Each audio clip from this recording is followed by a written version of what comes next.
Já estamos ao vivo já. Um bate-papo interessante. Quando todos entrarem aí. Começar a entrar as pessoas. Bom, para aqueles que vão assistir depois aí, então vai o meu bom dia, ou boa tarde, ou boa noite, né? Para aqueles que vão assistir depois. Eu peço para vocês clicarem aqui no inscrever-se aqui embaixo, né? Inscreve-se no canal aí, curte aí também, para esse conteúdo ser compartilhado com mais pessoas e mais pessoas terem acesso a esse conhecimento aqui que a gente vai falar hoje aqui, sobre tudo que a gente vai comentar, tá? Então, assim, nós vamos aqui estamos recebendo aqui o Daniel. O Daniel, ele é graduado e mestre em engenharia biomédica. Ô Daniel, você é graduado em engenharia biomédica ou você fez engenharia e depois você fez mestrado em engenharia biomédica? Sou graduado e mestre em engenharia biomédica. Que legal. A graduação em engenharia. Isso. E aí o Daniel também ele é doutor em ciências radiológicas, especialista em inteligência artificial aplicada à radiologia e é cofundador e diretor na Arpia, que trabalha justamente com inteligência artificial aqui. Quais são os motivos da gente conversar aqui hoje aqui, ok? Daniel, vamos lá. Diz para mim aí um pouco da historinha da inteligência artificial no nosso planeta aí. Como é que começou a historinha dela, que depois a gente vai entrar efetivamente da saúde. Perfeito, Silvio. Agradeço aí pelo convite, pela oportunidade de estar aí podendo conversar com vocês.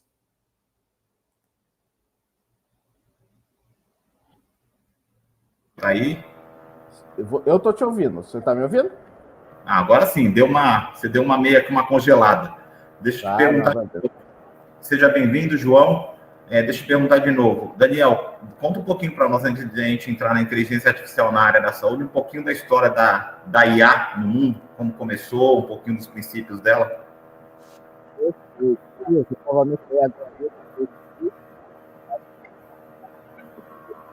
Daniel, tá dando eco, cara. Tá? Um instante aqui. Agora ficou bom quando você falou tá, mas depois quando você começou a falar, começou a entrecortar.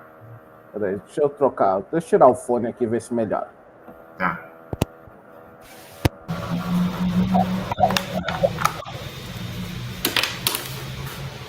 O som do Daniel não tá muito bom, gente. Ele só tá dando uma arrumada aqui e a gente já volta aqui a falar com ele, tá?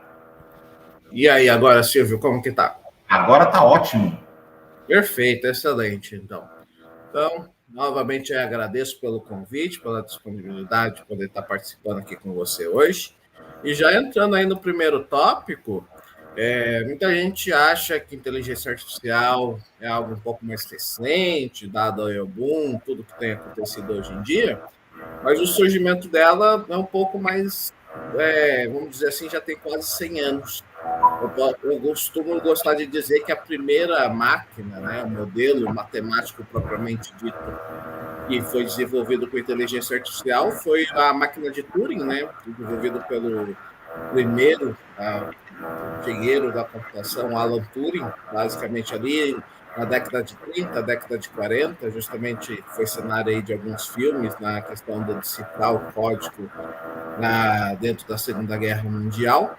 E a ideia foi justamente essa, desenvolver modelos matemáticos associados naquela época que havia de infraestrutura computacional para que pudesse decifrar mensagens ali durante aquele conflito. Depois disso, a gente vai ter os primeiros, vamos dizer assim, modelos matemáticos propriamente escritos para desenvolver esse tipo de tecnologia, por John McCartney, Marvin Minsky, ali no final da década de 50, início da década de 60, que foi quando eles começaram a desenvolver as fórmulas matemáticas que hoje a gente aplica aí no nosso cotidiano, né, no desenvolvimento do modelo de inteligência artificial.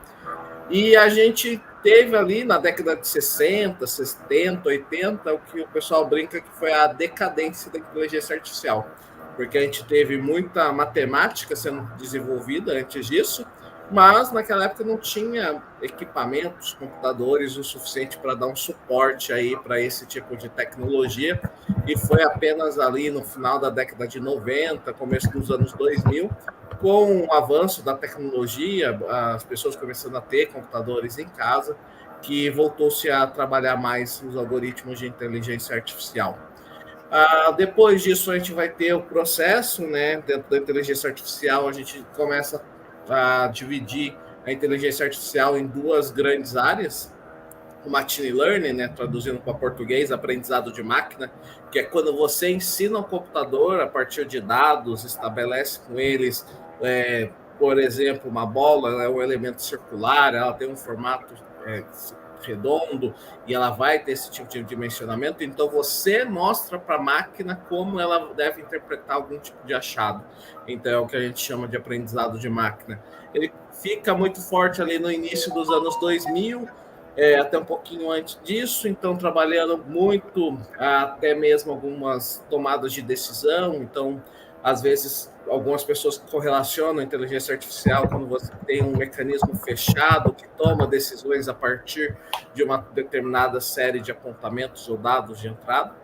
E depois disso a gente vai ter, a partir de 2010, o grande boom do Deep Learning, né, um aprendizado profundo, que é o que a gente chama de inteligência artificial moderna, que ela começa a crescer com o surgimento e aprimoramento das GPUs, né, que são as máquinas gráficas, que, é claro, você pode utilizar aí no desenvolvimento de games, processamento de imagens, mas também pode ser utilizada justamente para fazer milhares de cálculos simultâneos a cada segundo, que é o que aqueles algoritmos, aquelas fórmulas matemáticas de McCartney e de outros lá da década de 60 se propunham, mas somente nos últimos 10, 15 anos que conseguiram ser empregadas, e por isso que a gente está nesse boom, né, que eu costumo dizer, a gente já não está mais na bolha da IA. A IA vem de uma origem matemática acadêmica, que quem estudava ela até então vivia nessa bolha dentro dessa parte mais estudiosa, e a gente hoje vive a aplicação no dia a dia aí dessa realidade, desses algoritmos aí, sendo aplicado em inúmeras áreas, desde o setor financeiro, bancário, interpretação, previsão de dados, meteorologia, utilizado hoje, o foco da nossa conversa aqui também muito associado à área da saúde. Então, o que a gente tem hoje é justamente a aplicação daquilo que matematicamente foi desenvolvido há 70, 80 anos atrás, mas que conseguiu ser aplicado nos últimos anos. Ô Daniel, as pessoas às vezes não têm muita noção, né? Mas elas já interagem com inteligência artificial há um bom tempo, né? Por exemplo, assim, no dia a dia, e a pessoa nem percebe mais. Por exemplo, quando a pessoa lá eu acho que se eu errar a data, você me fala, sei lá, no final dos anos 90, começo dos anos 2000, ou seja, no século passado, para virar para cá, já tinha buscadores, né, na internet. Você fazia busca por palavras, ele te dava um monte de links de acesso a sites para você, referenciando aquilo que você estava tentando buscar. Ou seja, ali você já tem uma inteligência artificial, você já tinha robôs que iam buscar em toda a web coisas associadas à palavra.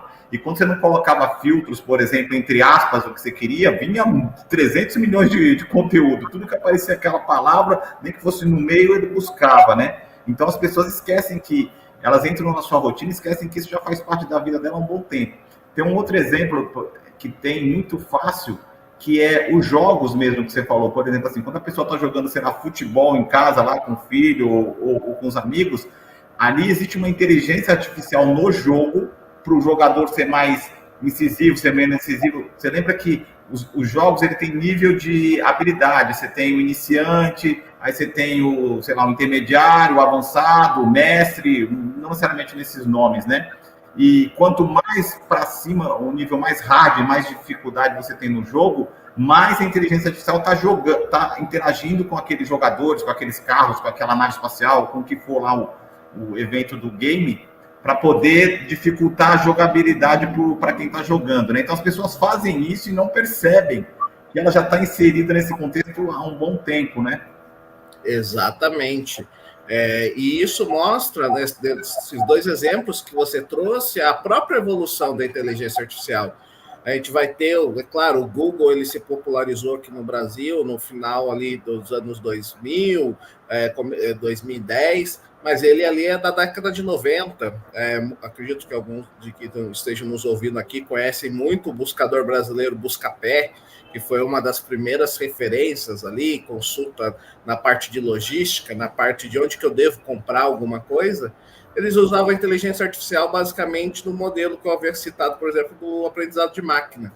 Ele sabia que você estava buscando por determinada palavra, como você disse, você tinha possibilidade ali, aspas era filtro e outros ajustes, para buscar em determinadas fontes, conteúdos para associar e puxar isso, estabelecer para ele. E hoje a gente vai ter o ChatGPT e outras inteligências artificiais aí de NLP, né, que a gente fala, que trabalha com a parte de texto, que aí, ao invés de ela trabalhar apenas com algumas fontes e a partir do que você busca, ela já autoaprende o que você está escrevendo ali em tempo real e começa a constituir textos, respostas de acordo com a sua dinâmica. Na parte de jogos também que você citou, a gente tem os jogos antigamente, que tinha as inteligências artificiais que faziam tomadas de decisão a partir do que você, como jogador, efetivava, mas... O próprio xadrez, né? O próprio jogo de xadrez. Aquele antigo jogo de xadrez. No nosso PC, XT, PCAT, o chess, né? Ele fazia. Chess, exatamente. Usava uma inteligência artificial que era conhecida como Engine, que na época era a inteligência artificial mais avançada que tinha, e o pessoal brincava, né? Quais eram os mestres do xadrez que conseguiam vencer a Engine no modo mais difícil ali dentro desse aspecto. E eram tomadas de decisão pontual. Hoje, nos jogos mais modernos, tem inteligências artificiais que você não tem mais aquele lance do macete, né? O chefão, quem está ali do outro lado, não vai fazer sempre a mesma coisa, porque ela começa a tomar decisões baseadas em tempo real naquilo que você está realizando ali no jogo. É verdade. O Daniel, só para a gente já entrar daqui a pouco nessa área da aplicação na saúde, né? Tem uma coisinha antes que eu acho que as pessoas confundem, então vamos deixar claro para elas, né? Para quem está assistindo aqui ou quem vai assistir depois. Por exemplo, eu queria que você falasse um pouco sobre a diferença de processos programáveis e inteligência artificial, porque às vezes as pessoas confundem, acham que é a mesma coisa e não é. Exatamente. Porque, e às vezes você entende, eu acho até, esses dias a gente estava conversando a respeito disso, né?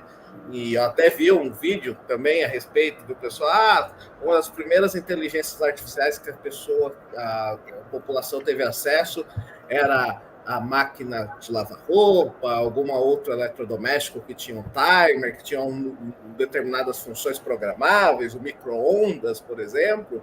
Mas, nesse caso, são processos programáveis, né? E qual que é a diferença da relação com a IA? É que, nesses casos, eles seguem uma rígida sequência de instruções. Então, por exemplo, uma máquina de lavar, ela vai ter ali o ciclo de acordo com o que você estabelece, volume de água, minutos que vai bater e assim por diante, passar por cada um desses processos, mas ela não foge disso, né? Ela executa aquelas tarefas, que elas têm regras fixas, previamente estabelecidas, porque quem montou aquele devido equipamento consegue estabelecer isso, e esses processos são otimizados dentro dessas situações possíveis. Ela não vai se adaptar, ela não vai... eu acho que a dona Maria vai querer que eu fique mais tempo batendo, ou essa roupa que é uma roupa que está mais suja, eu vou trabalhar por mais tempo aqui em alguma etapa do processo de lavagem, por exemplo. Nesse caso, o comportamento do sistema ele não muda com o tempo. Claro, se a máquina não quebrar, o equipamento ele não tiver nenhuma pane, do jeito que ele está funcionando hoje, daqui a 10 anos ele vai fazer o mesmo ciclo. Já a inteligência artificial ela é capaz de aprender e adaptar-se de acordo aí com os parâmetros, as informações que ela possui. Então, a IA ela consegue analisar grandes volumes de dados, identificando padrões e começar a tomar decisões e aprendizados que podem ser melhorados ao longo do processo. Então, se você pega um algoritmo hoje, vai pegar o mesmo algoritmo daqui 1 mês, 3 meses, ou dependendo até real time, né? Quem nunca viu, hoje em dia, né? Às vezes você fala a respeito de um produto perto do seu celular, e aí quando você está rodando o YouTube, o Instagram, começa a aparecer propaganda daquele produto no mesmo dia que você comentou, porque ele está aprendendo ali constantemente para atualizar esse algoritmo e ajustar as decisões que ele vai apresentar para você. Outra coisa interessante da gente perguntar antes de entrar, mergulhar de fundo na saúde, falar das aplicações que já existem, dos produtos, por exemplo, me perguntaram outro dia, eu achei interessante. Eu sei como, mas a maioria das pessoas que são leigas não sabem, que é o que torna um desenvolvedor de software um especialista de IA. Porque nem todo desenvolvedor vai ser especialista em IA. Exatamente. E tem uma diferença, é claro que o especialista em dados, né, o desenvolvedor de IA, é uma profissão que tem crescido muito. A procura, tanto do mercado por esses profissionais, como os estudantes estão buscando trabalhar muito nessa área. E eu brinco que existem aqueles que trabalham com inteligência artificial que não gostam, inclusive, de programação, por mais incrível que isso pareça. Mas por quê? Porque análise do dado depois, né? Exatamente. Análise. E chegar numa coisa que gere um benefício para frente, né? Exato. Isso. E isso é importante porque para você fazer uma inteligência artificial, né, você criar um modelo, como a gente determina, porque a IA nada mais é do que um software, de certa forma, sendo bem genérico, mas para você construir aquele software, você tem que passar por várias atividades.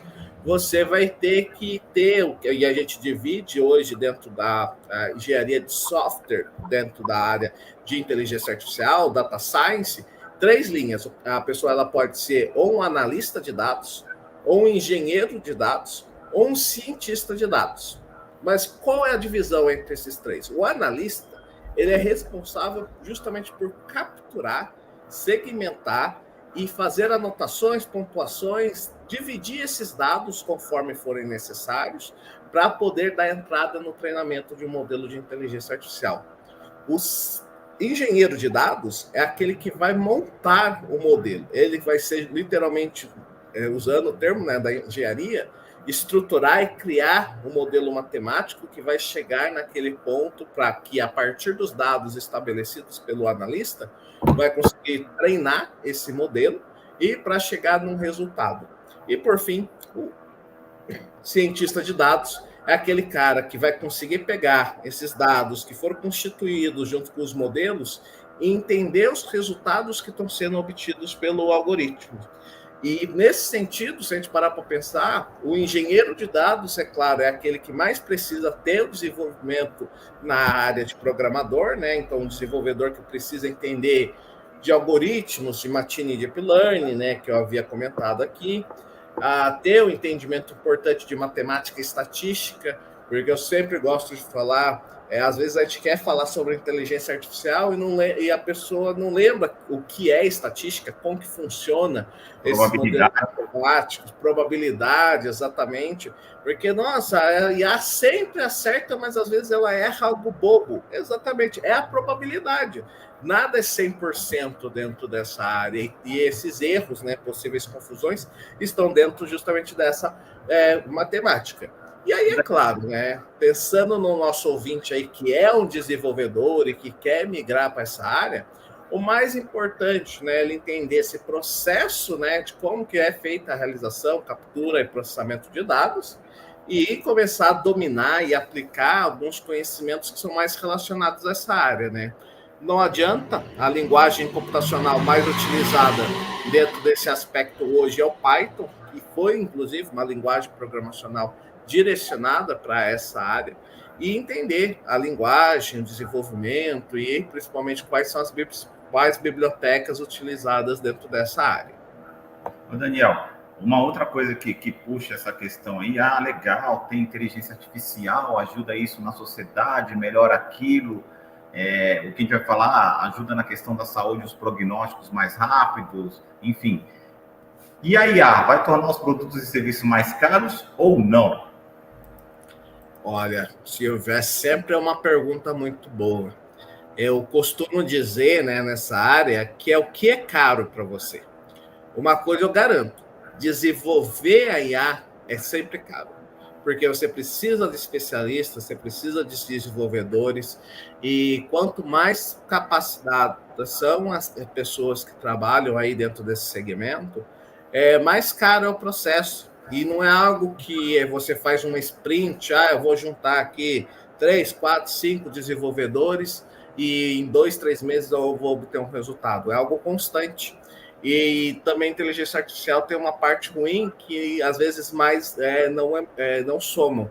Então, quando você está desenvolvendo um algoritmo, não adianta, eu vou colocar mais uma pessoa aí com você que vai acelerar o processo. Não, porque é algo intermediário, tem uma interpretação, tem uma análise por trás disso.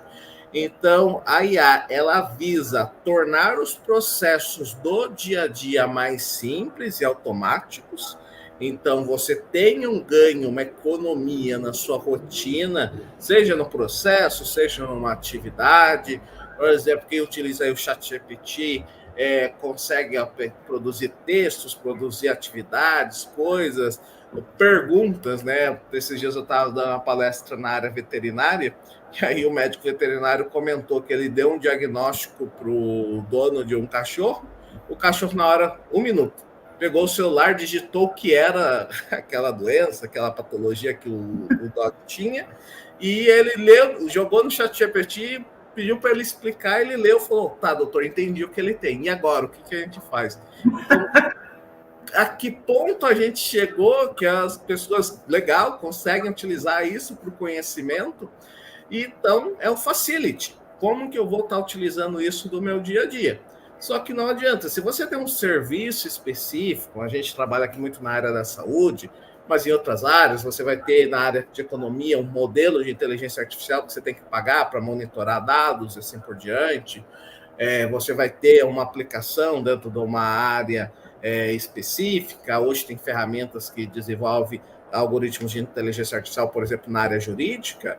Quem desenvolve essas tecnologias precisa de dinheiro para se manter de pé, né? A gente não vive ainda no mundo que dá para abrir uma ONG trabalhando com inteligência artificial, por exemplo. E para se manter de pé, você vai ter que faturar, seja o modelo de negócio que você atua, e aí vai ter um custo para isso. Só que aí é o que eu sempre falo, a IA tem que se provar dentro do que ela custa, que a comodidade, a automatização e o ganho de tempo, muitas vezes, que você vai ter justamente por causa do uso dele, vai ter que se pagar e muito mais, né? O que a gente chama na nossa área de ROI, né? Do qual que é o retorno pelo investimento nessa tecnologia. Claro que alguns serviços, pelo valor, eles podem acabar ficando um pouco maiores, mas por trás tem que trazer uma economia de alguma forma. É aquilo, né? Nunca ter um bom, bonito e barato, né?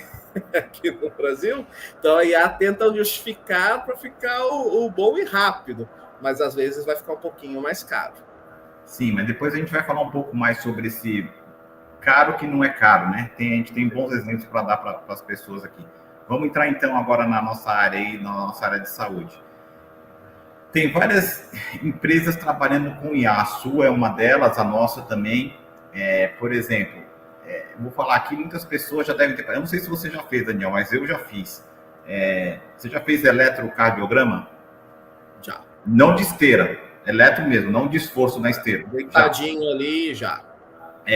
O que o eletro faz? O eletro ele vai te dar, através de traçados, da forma elétrica que você tira do teu corpo, né, da impedância do teu corpo, ele transfere para o equipamento, e o equipamento vai te dar vários gráficos, e alguns deles vão fazer cálculos em cima desse gráfico para saber se você está infartado, se tem uma arritmia, se você tem alguma cavidade do coração que está maior ou menor do que deveria ser, enfim, todas as questões coronarianas, né? Se tem uma insuficiência coronariana, ele vai dizer para você, tá? Então, por exemplo, assim, a gente tem hoje equipamentos, por exemplo, que já tem dentro dele IA. Por exemplo, a gente tem um aqui que ele tem 10 milhões de exames lá dentro. Então, toda vez que a pessoa faz um exame no equipamento nosso, ele analisa se o médico optou pela opção de me forneça o laudo, ou, quer dizer, me forneça a segunda opinião do laudo, porque quem vai dar o laudo é o médico, né? Não pode ser.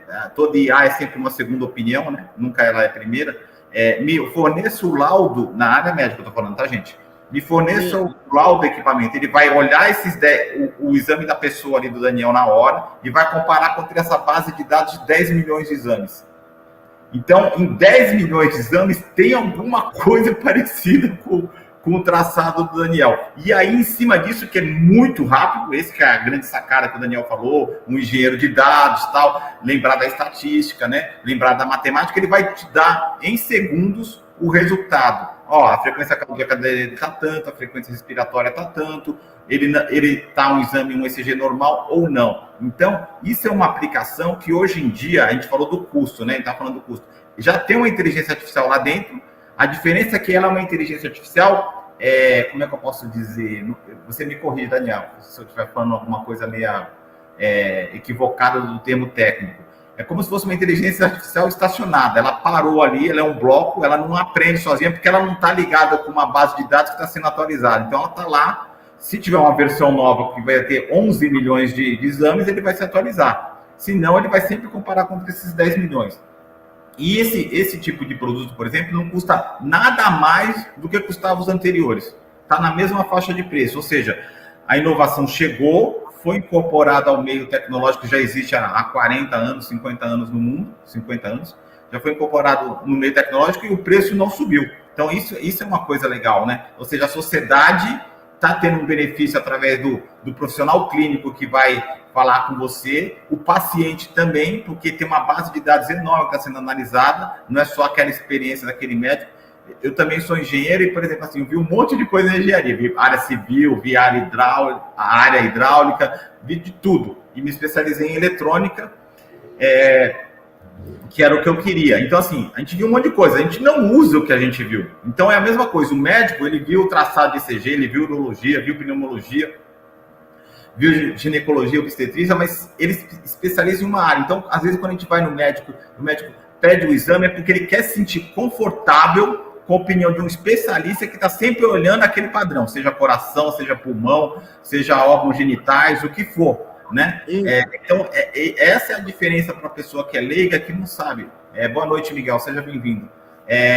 Então, isso faz uma baita diferença nessa hora de analisar, né? Então, assim, eu queria que você contasse para a gente aqui um pouco da experiência de soluções de saúde, pode ser até as da APIA, que fazem a diferença no final para o profissional, para a instituição e para o paciente, que é o cerne de tudo isso. Perfeito, Silvio. Só comentando, né, tecnicamente, né, o que você citou, esse daí é o modelo de inteligência artificial, basicamente de machine learning, porque ele tem um número, né? Você comentou 10 milhões de exames ali no mercado. Né? Exatamente, que a cada exame que ele é feito, ele vai ali comparar. O exame do Silvio está de acordo com o exame 1033 nosso do banco de dados, ele está aqui, então vou te dar um resultado. Só que ele aprende só com o que ele tem ali, como você disse, né? Ele não está ligado. Não posso dizer nem que ele aprende, né? Ele só faz comparações, né? Ele vai lá, faz uma análise, sugere, faz uma sugestão de, eu acho que nesse caso o Silvio está igual você falou, 1033, né? É diferente do que você vai falar agora, provavelmente, que ele vai aprendendo sempre, né? Quanto mais exames, mais ele vai aprendendo. Vamos lá. Exato. E dentro da nossa área, a gente tem um termo, né, que é se você colocar lixo dentro do seu modelo de inteligência artificial, ele vai retornar lixo. Então, às vezes, esse aprendizado constante automático pode ser que também não seja interessante, dependendo da sua fonte de dados. Então, mas por isso que tem empresas que olham a base, né? Tem que ter um profissional para ficar olhando a base. O tempo todo, o profissional que vai olhando a base, pegando os dados, separando os dados, quando tem alguma dúvida, passa para um terceiro profissional, porque a gente entende, né, que nem você comentou, até citando um exemplo aqui nosso, quando a gente está numa área como a radiologia, que não é uma área cértica, né? Você não tem se você pega o mesmo exame e passa para 10 profissionais, você vai ter pelo menos uns 4, 5 tipos de laudo distinto entre essas pessoas. E por que isso, né? A gente vai ter justamente uma avaliação desses respectivos exames, então cabe-se uma interpretação. E dentro da interpretação, né, propriamente dita, a gente pode ter que, no caso, dentro dessa interpretação, alguns interpretem para mais e outros para menos. Então um profissional é melhor do que o outro? Não, faz sentido dentro dessa segmentação dessa área, que é uma interpretação visual, uma interpretação que cabe-se da experiência daquele profissional. Então, nesse caso, se a gente cabe-se dentro da interpretação, não é um resultado numérico, né? Pelo contrário, por exemplo, hoje em dia você vai fazer um exame de sangue, já é tudo feito por inteligência artificial.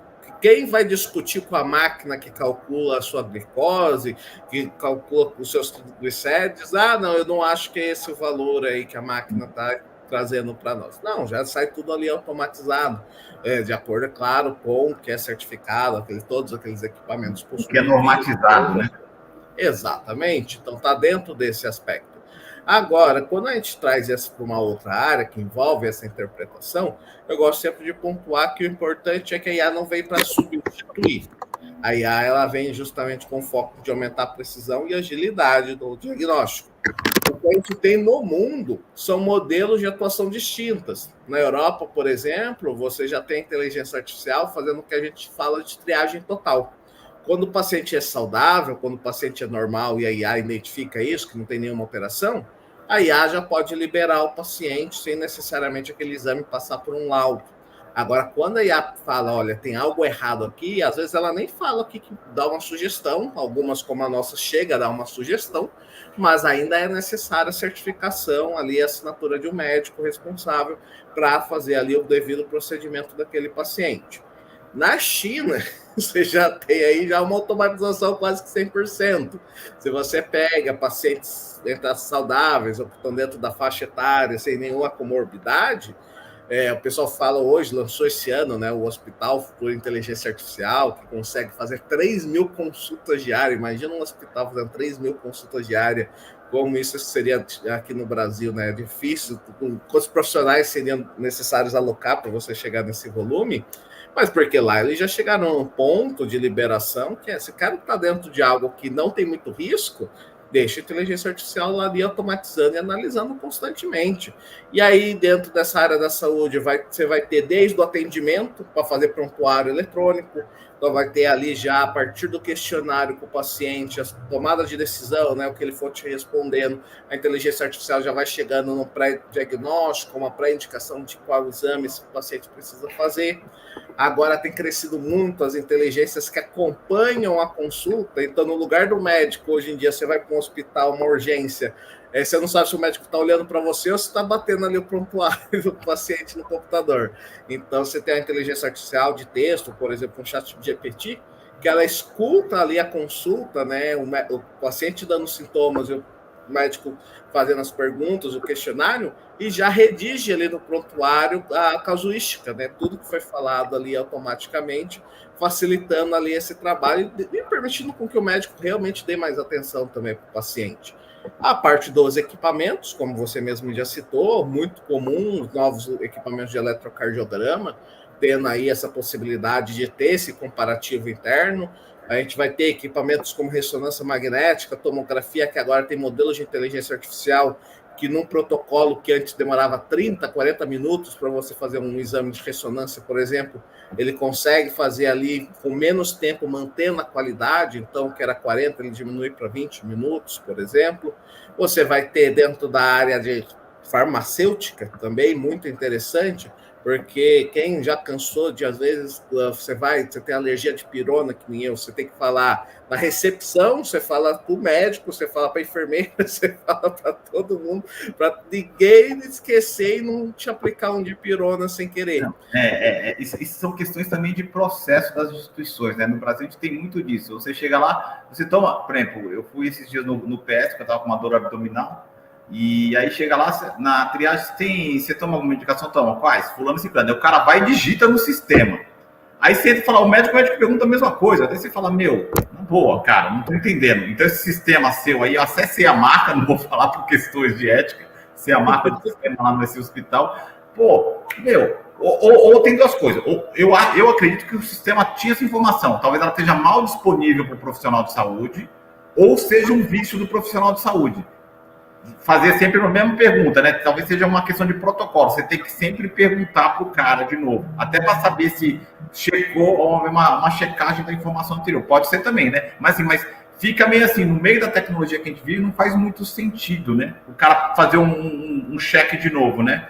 E dentro disso, assim, que a gente estava comentando de custo e tal, eu vou dar um exemplo para vocês. O Daniel trabalha com uma solução de inteligência artificial para imagens médicas, e o primeiro que eles lançaram foi para mamografia.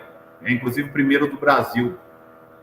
E isso, assim, a gente fala assim, o que é caro e o que é barato, foi o que o Daniel falou, e eu queria, isso chama muito minha atenção. Por exemplo, imaginem vocês a seguinte situação, lá no estado do Amazonas, o cara pega aqueles barcos médicos e sai andando no Rio Negro ou no Rio Solimões, ou quer dizer, você sai de Manaus, sai pelo Rio Negro, Silvio, é óbvio, sai pelo Rio Negro, depois vai pelo Rio Solimões ou continua no Rio Negro, aí pega os igarapés, que são os rios menores, encosta numa comunidade indígena, uma comunidade local lá, faz toda a checagem, toda a triagem, toda aquela população e continua subindo o rio e vai embora, vai embora.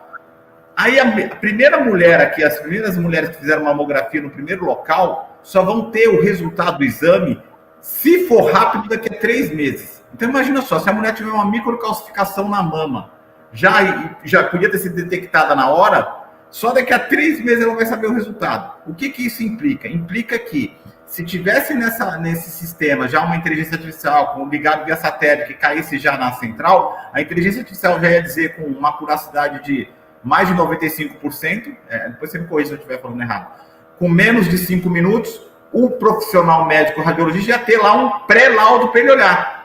O barco ainda está lá parado naquela comunidade, o cara já ia receber a notificação, olha, a senhora Maria da Silva aí tem uma microcalcificação, é melhor ela já mandar ela pegar um barco e vir para se tratar aqui na cidade maior, seja Manaus ou outra. O que acontece nesse processo todo? Nesse processo todo, se ela fica esperando os 3, 4 meses para receber o laudo, pode ser que o câncer evolua. Então, o tratamento dela para o Sistema Único de Saúde ou o sistema privado vai ficar mais caro.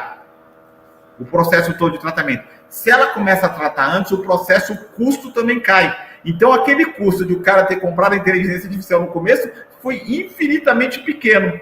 Então, é como a gente olha, entendeu? Então, assim, o que parece que vai gerar um custo maior, não necessariamente é verdade. Muito pelo contrário. Então, a inteligência artificial, ela faz isso. Então, você sabendo aplicá-la, você só vai ter benefícios. E, assim, o Daniel falou uma coisa lá atrás muito importante, eu não sei se todos ouviram aqui. O quanto vale, por exemplo, o quanto vale a sua saúde, você que está assistindo aqui? Tem preço? Eu acho que não. Então, assim, se você conseguir ser tratado antes, ainda com a doença em si no estágio bem menor, a chance de cura aumenta exponencialmente. Então, tudo isso impacta na hora de a gente falar de inteligência artificial. Por exemplo, tem um grupo lá que não é uma empresa privada, nem é no governo, é um órgão misto, né, de pessoas e pesquisadores chamado Mayo Clinic nos Estados Unidos, eu não sei se você conhece, Daniel, que eles desenvolveram uma inteligência artificial agora para síndrome metabólica, né? O que é síndrome metabólica? Nem todo mundo está familiarizado. É uma doença endócrina,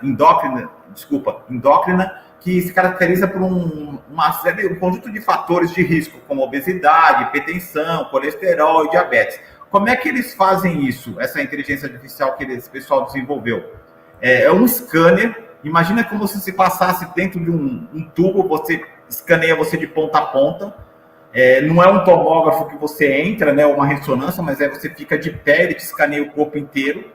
E minutos depois ele já diz o que é. Se você realmente está com... Olha que legal. Então, assim, aquilo que a gente via lá na ficção científica, no Star Trek, no Star Wars, vai acontecer, gente. Vai acontecer. Eu estava conversando com o pessoal da empresa aqui do escritório esses dias, assim, até o meu técnico foi muito cético. Não acho que isso vai acontecer, né? O nosso técnico aqui da área regulatória, nosso engenheiro. E aí ele falou assim, por exemplo, no Star Wars, quem assistiu, às vezes quando tem alguém que precisa fazer uma cirurgia, é só o robô que opera. Não é mais um humano, é um robô mesmo, com inteligência artificial, inclusive, que vai lá e faz toda a cirurgia. Não tem interação, não tem humano manipulando o bisturi, todos os instrumentos, todos os equipamentos. É só um robô. E isso vai acontecer. Talvez a gente não esteja aqui para ver, mas vai acontecer. Recentemente, tem uns 8, 9 meses, um cientista fez um experimento lá nos Estados Unidos. Ele, junto com um hotel, eles fizeram uma cápsula, colocaram ela 30 metros abaixo de profundidade no mar. Ele vinha com roupa de mergulhador, entrava na cápsula, fazia descompressão, e aí ele habitou essa cápsula por 100 dias. Não sei se você viu isso aí, Daniel. Por 100 dias. Sim. E como é que o pessoal da superfície monitorava ele? Ele ficou lá, era como se fosse um hotel, né? Ele tinha cama, tinha fogão, fazia tudo. Recebeu os pais dele, recebeu reportagem e tal. Ele tinha aquilo que Lá na década de 60, uma série chamada Star Trek fez, que era o Dr. McCoy, que tinha um tal de tricoder, que era um equipamento que você colocava assim em você, ele dizia tudo o que acontecia. Essa síndrome, por exemplo, endócrina, dizia o sangue, o colesterol, o diabetes, dizia tudo para você. Então ele tinha um equipamento desse lá na cápsula, isso agora há 8, 9 meses, que fazia essa mesma coisa. Então, ele encostava o equipamento na pele, o equipamento já fazia tudo. Então, se uma empresa já testou isso lá, numa condição dessa de pressão maior do que a pressão aqui fora, né? Que a gente tem fora da água, imagina só o desenvolvimento dessa ferramenta. Então, assim, é sensacional. Assim, eu fico até entusiasmado quando eu falo disso, porque eu gosto tanto que eu sei que vai gerar um benefício enorme para a sociedade, para a gente como paciente, para os nossos familiares, para os nossos amigos. Então, assim, é sensacional isso daí que está acontecendo nesse momento de inteligência artificial, que me faz eu puxar um gancho para pedir a sua opinião como especialista, Daniel. E os nossos dados vão estar bem protegidos, vão estar seguros? Aí a gente começa a entrar numa região mais complexa, né? Até porque, né, citando Star Trek, a gente está chegando na última fronteira, que é literalmente essa questão, como você disse, que a gente viu isso nesse caso desse cara que fez esse desafio de 100 dias abaixo de água, né, então sob pressão, como astronautas, que seja pela NASA ou seja pelas missões particulares, hoje têm sido monitorados por esses chips, que nada mais são do que biosensores que conseguem transmitir esses dados em tempo real. Né? Exatamente, subcutâneo, que você, ótimo, ok, maravilha, mas e esses dados estão sendo armazenados onde? E será que com esses dados eu consigo predizer que aí a próxima fronteira, olha, porque é uma coisa que eu bato muitas vezes com o pessoal de laboratórios, já falei isso já com laboratórios de renome, você tem o triglicérides, você tem a glicose, você tem todas essas avaliações, mas você só dá relação em relação à curva normal. Com esses dados que você tem, você já conseguiria até fazer uma pré-indicação do que aquele paciente tem, dado todos esses dados que você já possui. E aí, às vezes... áreas, Daniel, tem algumas áreas que já fazem isso, né? Por exemplo, na área da genética, o cara faz a análise. No Brasil, traço, né? Mas nos Estados Unidos e em alguns países mais desenvolvidos, é claro, da Europa, já faz isso. Olha a carga genética da família, aí olha o código genético seu e fala, você tem predisposição a desenvolver a mesma patologia da família, em X%. É preditivo, né? Ou seja, pode ser que não desenvolva, mas, por exemplo, tem o caso clássico daquela atriz americana, Angelina Jolie, que na família dela sempre teve problema de câncer de mama, e ela retirou a mama, fez mastectomia por causa disso, já preventivamente para que não ocorresse, né? Então, concordo com você que a gente tem que evoluir para essa questão laboratorial também mais ampla, né? Exato, porque nesse preditivo que a gente está esse próximo passo, só que aí entra o regulatório. Porque, maravilha, eu estou te dando a probabilidade de você desenvolver uma coisa, você mudar seus hábitos, você mudar o seu estilo de vida para tentar amenizar a chance, né? Voltando àquela questão da probabilidade. Só que, e se, vamos para a parte polêmica, e se um convênio de saúde começa a querer pegar esses dados para ver a predição que você vai ter de doenças ou para fazer um valor diferente para você em relação ao que você pode desenvolver, ou até às vezes falar sim ou não, se você vai cobrir a sua apólice de seguro-saúde justamente por causa disso. Então a gente começa a criar problemas, né? Como você disse, né? Quem está tendo esses dados, quem está podendo acessar esses dados, e sempre quem está vendendo a base de dados, né? Quem vai vender essa base de dados? Eu vendo um laboratório, eu posso falar assim, eu vendo um laboratório X aí, uma marca que vocês pensem na cabeça de vocês aí. Olha, na região sudeste existem X pacientes na faixa etária de tanto a tanto que tem predisposição para essa doença, estão situados nas cidades tais, CPF, RG, número de telefone, cartão de crédito. Mas é isso? Aí quando vê, você não pesquisou, tá aparecendo. Eu sei quem é aquela, igual diz a nossa marqueteira aqui, que é a Fona, né? Não, e aí chega ao ponto, quando vê, você nunca pesquisou e tá chegando propaganda de remédio de pressão para você. Ué, mas eu tenho problema de pressão? O que tá acontecendo? A gente pode chegar ao cúmulo, né? Para mim, um dos maiores cúmulos da inteligência artificial foi a Amazon nos Estados Unidos. Essa notícia é um pouco antiga, tem quase 10 anos. Mas a Amazon começou a ver a lista de pesquisas de uma garota e mandou um cupom de desconto para fraldas, coisas de bebê, para casa dela. Só que o pai dela que pegou e falou, ué, por que chegou isso aqui, não sei o quê. O pai ficou sabendo que a filha estava grávida por causa disso, porque pelas pesquisas que ela estava fazendo, indicava que ela estava já grávida e já mandou lá um alerta e voo. Então, às vezes, você está sabendo de algo antes mesmo de você saber. E tem uma realidade brasileira, né? Quem aqui já está assistindo a gente, às vezes se aposentou ou ganhou alguma pensão da INSS provisória, às vezes você nem sabe que ganhou e já tem gente de banco te ligando. Você não quer um empréstimo consignado, você não quer alguma coisa, mas saiu minha aposentadoria, o que aconteceu? Porque eles têm os modelos de inteligência artificial que já pegam ali no banco antes mesmo de você pesquisar se você teve já aceito aquilo que você estava buscando. Mas, né?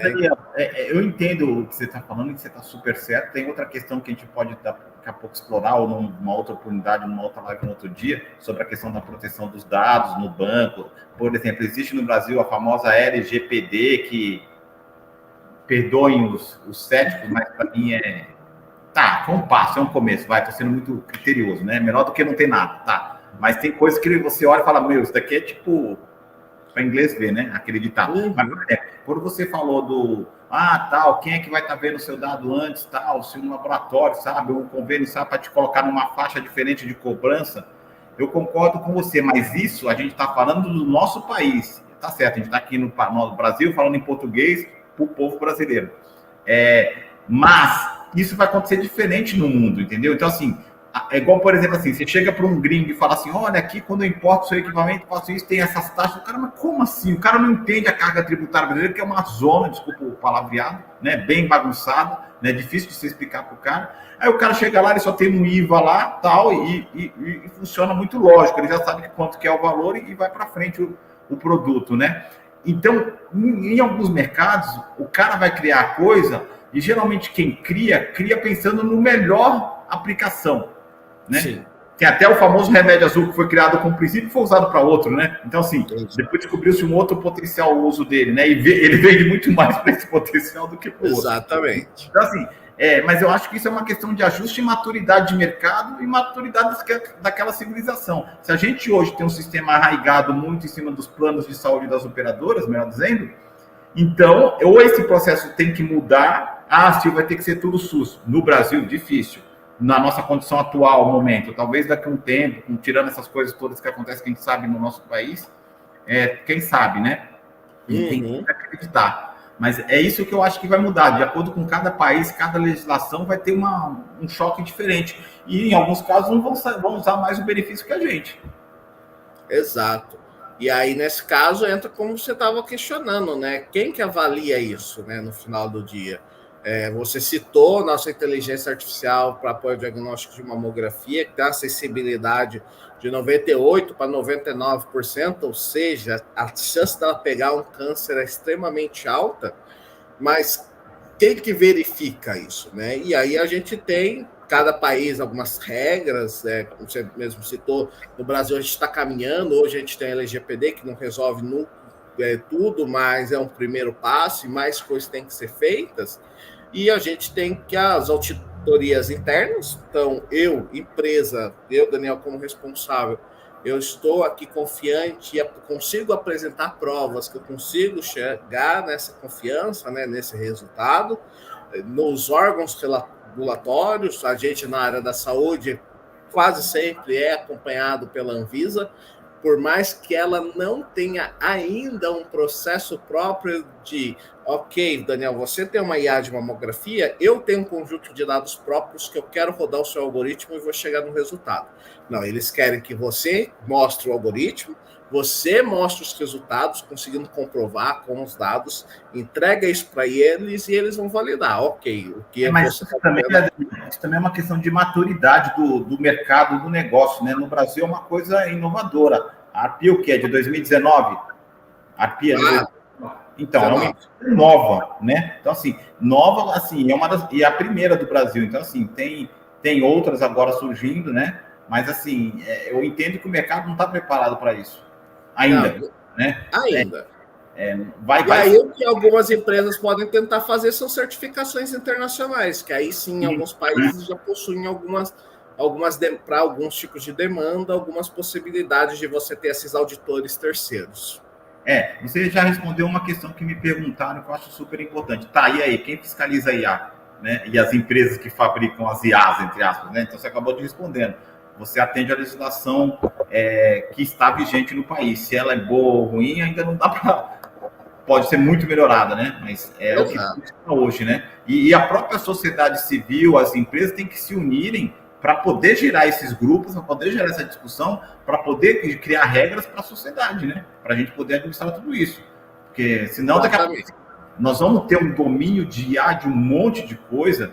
Você vê agora, gente fazendo vídeo em IA, gente colocando voz na boca das pessoas, virou agora assim, parece que é a solução dos problemas da humanidade, né? Eu vi no Instagram, no feed aqui, como fazer seus vídeos sem aparecer, né? Que, assim, o cara coloca texto, muda a voz, coloca a voz bonita, que a voz do cara é horrível, entendeu? O cara é tímido. Né? Então, assim... eu já tenho minha voz de IA, que às vezes eu tô cansado de gravar, o ruído tá com ruído, eu ponho aqui minha voz na IA e gravo aqui e faço vídeo.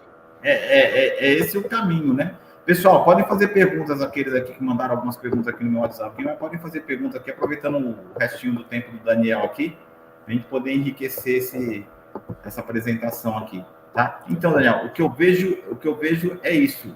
Na saúde, especificamente, eu acho que é um caminho sem volta. Os devices, aí, os equipamentos cada vez vão ter mais inteligência artificial, né? Juntando com softwares, tal. Por exemplo, assim, já tem empresas fazendo o que a gente chamava no passado só conectividade, só conectava os equipamentos a uma central e exibia tudo lá, aglutinado no mesmo local. Hoje eu já aglutino isso, já ligo com um sistema de gestão hospitalar do hospital, já ligo com a central de exames, já ligo com a central de laudos. Então, o profissional clínico, ele vai poder ter daqui a pouco uma ferramenta, eu vou falar um termo bem interessante, holística, para cuidar do paciente. Porque ele vai poder ter tudo. E aí eu vou contar uma experiência minha. Eu trabalhei de uma multinacional muito grande, que tem, não vou falar nomes por uma questão de marca aqui, né? Era um dos maiores bancos de dados do mundo, né? E eles têm uma pegada muito forte nessa área de saúde conectada. E em 2007, ou seja, faz pouco tempo, né? Faz 2007, a gente numa convenção, eles apresentaram um vídeo. Vou falar o vídeo rapidamente. Era um vídeo lá feito nos Estados Unidos, que é essa empresa americana. Um paciente de mais ou menos uns 66, 67 anos cai na rua, e aí o pessoal vai acudir ele e tal, daí chama a emergência lá local, o SAMU deles, chama, o cara vai, coloca o paciente está sem identificação, sem documento, sem nada. Chega no hospital, vai lá, vai para a emergência, vamos começar a ver o que ele tem, o que ele não tem e tal, ver que ele está infartado, aí começa a tratar dele, não sabe quem é o familiar, aí quando vai subir para a cirurgia, o paciente morre. Aí descobrem depois quem é a pessoa, o familiar, tal. Era como se, por exemplo, esse paciente estivesse em São Paulo e o único contato dele familiar era a filha que morava no Rio de Janeiro. Então, não dá para ela vir correndo, né? Uhum. E aí eles fazem esse mesmo filme depois, as mesmas cenas quase, com tudo conectado. E sistema de inteligência artificial. Aí o paciente cai na rua, ele descobre que o paciente tem um cartãozinho que tem o ID dele todo, aí eles... Quando coloca o paciente na ambulância, ele pega o cartãozinho, clica, encosta no monitor de sinais vitais da ambulância, ele já lê, fala o nome do paciente, contato de emergência, e já fala, esse paciente é hipertenso, tem colesterol, já dá um diagnóstico básico dele para o cara da ambulância. Aí o cara da ambulância percebe, vê que o desmaio foi decorrente do infarto, já liga para o hospital de referência que está aí na ambulância. Tudo isso, a ambulância está na rua lá. Aí já liga para o hospital, quando o paciente está chegando no hospital, ele já vai direto para a cirurgia. Aí, nesse tempo, já dispara a central do hospital, já entra em contato com a filha dele que mora lá no Rio. A filha dele já sabe, pega o avião, vem para São Paulo. Tá? Quando a filha dele chega no hospital, a médica recebe ela com um tablet, igual aquele tablet que tinha naquele filme Minority Report, sabe? Todo translúcido. Aí eu acho que era fake, mas tudo bem. Ela mostra, o seu pai está bem e tal, ele já está na recuperação, já saiu da cirurgia e tal, vai dar todo um menu e o pai dela fica vivo por causa que de todo esse processo em cadeia conectado que foi fácil. E se você for ver, não é tão complexo, porque as informações já estão aí. Você vai na prefeitura, se você é do SUS, já está tudo lá. Aí você coloca se você é hipertenso, se você toma remédio, já dá para você colocar nos aplicativos hoje. Aí você vai no convênio, é outro planeta, não se conversa. Hoje. Hoje. Claro que tem, por exemplo, algumas coisas que a gente tem que entender se é por bem ou por mal, né? Por exemplo, hoje a gente tem na nossa área, especificamente de imagens médicas, empresas de PACS, né? Então, uma coisa que é uma discussão que o PACS A não conversa com o PACS B, então se a paciente faz um exame hoje, faz um exame no ano e outro, tudo dá. Não tem comunicação, não sabe, às vezes já é uma paciente que tinha um nódulo, já tinha algo identificado, não tem um acompanhamento. Aí você pega um país que nem a Austrália, você tem um único sistema PACS para o país inteiro para ter essa comunicação, essa identificação. Só que aí vão ter o lado das empresas que vão falar, tá, mas qual que vai ser a empresa que vai ganhar isso e poder atuar no país inteiro nesse... Mas eu acho assim que uma coisa que eu vejo de vantagem na medicina, ela vem fazendo, é um pouco mais difícil, porque as multinacionais grandes, elas querem se proteger, né? Então, por exemplo, eu já vendi equipamento dessas empresas grandes e o cara, por exemplo, para monitores, ele tem os monitores dele que só conversam com os monitores deles. Então, se, por exemplo, o cara tem uma UTI de 15 leitos, tem 10 de uma marca, ele comprou 5 de outra por uma questão de custo, eles não se conversam. Então, a central ele tem que ter duas, uma para 10 e outra para 5. Pô, imbecil, né? Então, assim, e tem protocolos universais de comunicação. Aí o cara fala assim da empresa A, que vende o produto. O meu produto tem um protocolo que na saúde, para quem não sabe, chama HL7, que é Health Level 7, né? 7, o número 7. Eu tenho. Aí você vai lá, beleza, né? Só fazer um plug and play. Não funciona. Por quê? Porque você tem que comprar mais um software para poder despachar a base de dados. E aí a base de dados vem, a coluna B da base de dados da marca A é diferente da coluna B da outra marca. Cara, aí a TI tem que entrar, desenvolver, aí fica custoso, porque o cara da empresa quer fazer reserva de mercado para ele. Aí ele vai falar, muito mais fácil você comprar os outros 5 da minha marca, você vai ficar tudo padrão. É mais fácil isso no final do dia. Então, enquanto haver esse egoísmo, desculpa, é bem isso aí, enquanto haver esse egoísmo, a gente patina, entendeu? E a mesma coisa em imagem médica, o cara trocou o sistema de PACS para o outro, o meu não enxerga o legado, não. Pô, como assim, cara? Não, então, o que faz com o histórico do paciente, que é basicamente tudo que a gente discutiu aqui hoje, tem a ver com dados e tem a ver com o histórico do paciente. Se isso não está sendo armazenado, se isso não está sendo acompanhado, e às vezes falta a população saber que você disse, o aplicativo do DataSUS hoje, quem não tem, né? Quer dizer, a gente que é mais velho, né, Silvio? Que as carteirinhas de vacina de papel que você tinha que levar para tudo que é lado, que era o registro, quais vacinas você tomou.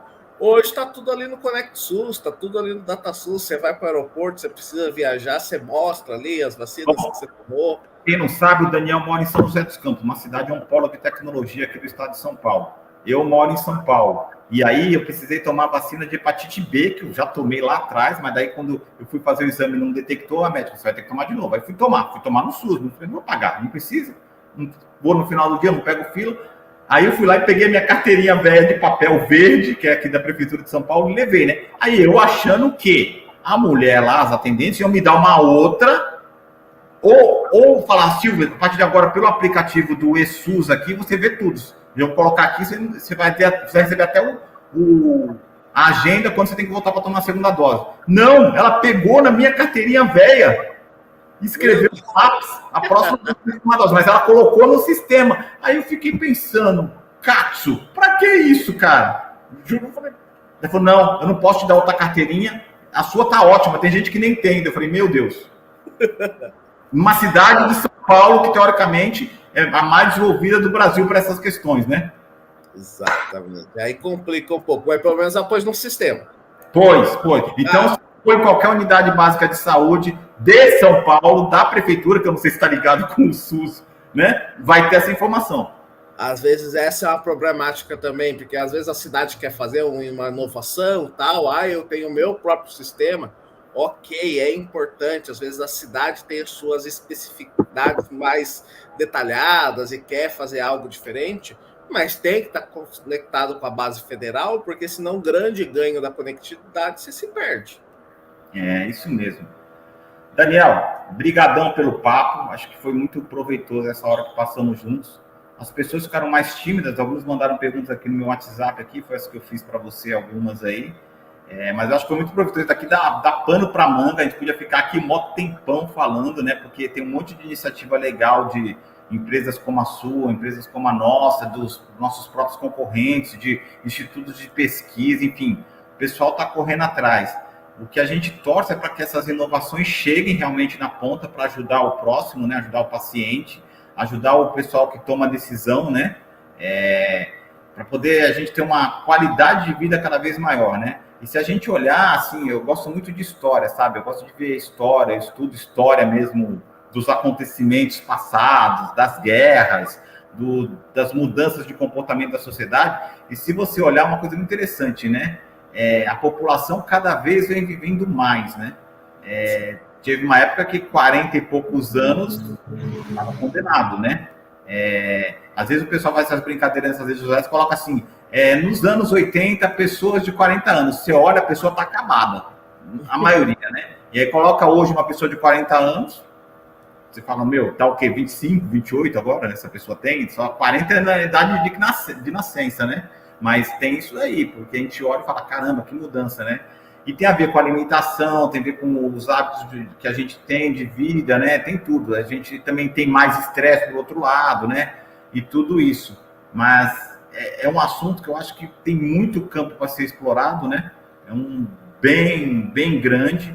O que eu acho interessante de empresas como a sua, quando eu conheci, é que aqui a gente não entrou no detalhe, gente, mas a empresa do Daniel, não tem só o Daniel, viu, cara? Deve ter umas 25 pessoas pensando na inteligência artificial de imagem médica. Então, tem mestres, doutores, profissionais é multiprofissional para chegar numa solução. Então, assim, por exemplo, a empresa dele ainda não tem inteligência artificial, por exemplo, para fazer laudo de tomografia. Eles estão trabalhando com isso, por exemplo. Mas por quê? Porque eles têm que fazer toda a base, validar a base, chamar médicos PhD da PQP, não sei da onde, do Rio, de São Paulo, de Brasília, de Nova York, de Nova Delhi, né, de Moscou, da Ucrânia, Israel, né, do Líbano, né, para não falar essas coisas boas, né, chamar todo esse pessoal para poder colocar lá e ver se aquela imagem lá que o algoritmo dele disse que tem um achado ou não, realmente faz sentido, né, e aí vai 1, 2, 3 revisas e faz de novo. Então, assim, até chegar ao modelo que ele fala, olha, isso daqui pode virar um produto para a rua, não é uma coisa em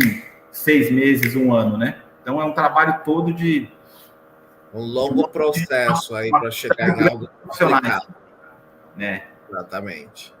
Daniel, obrigado mais uma vez aí. Você quer falar alguma coisa, deixar o contato aí da Arpia aí, para quem quiser conhecer o trabalho, né? Blog, rede social, enfim. Perfeito, agradeço novamente, Silvio, pelo convite. Como você comentou, o papo foi muito bom, essa hora passou aí rápido. Tem muita coisa para conversar nessa área, tem muita oportunidade. E acho que pode ser a primeira de outras que a gente vai fazer aí em breve.